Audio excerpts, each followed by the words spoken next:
Businesses that rely heavily on Malaysian workers are finding themselves in a pickle ahead of Chinese New Year.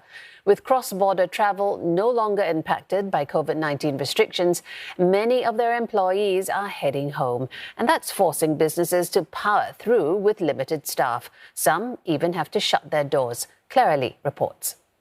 那汉你几时回来马来西亚过年？年30这样，大概。 For this Malaysian, seeing his family on Chinese New Year cannot come soon enough. He's been working at a car wash in Singapore for almost a year, enjoying a higher salary across the border. But the 20-year-old has been feeling homesick. 我会很期待，因为我回家可以见家人，因为我4个月没见，所以会比较想家人呐。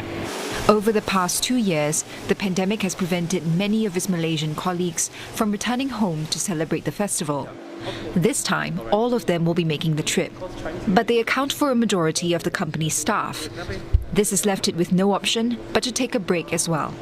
Overall, 33% of them are Malaysian. However, when it comes to operation-wise, 60% are Malaysian staff actually. The manpower crunch comes at a bad time for the firm, as demand is tripling ahead of the holiday.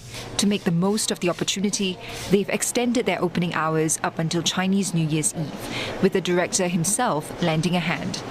But staff at this car leasing company are taking a different route. 90% have family in Malaysia, and some, like sales manager Eric Sem, have given their loved ones a heads up that they may not be able to make it to their reunion dinners. The management had approved to them going for a long leave for the festive season because they have not been home for at least 2 to 3 years. Yeah, so I volunteered to stay around to help them during the festive season for all the operational and administration work. Despite the manpower crunch, some firms are going several steps further for this key festival, like this home furnishing business. 都那么久没回去了，所以老板也公司也很鼓励我们回去跟家人，就是庆祝团圆。 Half of the installation team are Malaysians like Mr. Lee, and every one of them will be heading back to their hometowns this Chinese New Year.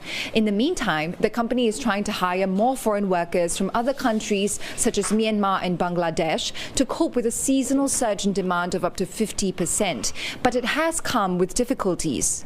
It is still quite a challenge to get installers from overseas, and because it's quite a tough job, standing at the balconies, very hard work, it's still quite a challenge to get the local to work as installers. To ensure their staff get the time off they need, the firm has decided to bite the bullet and remain closed for 4 days over Chinese New Year.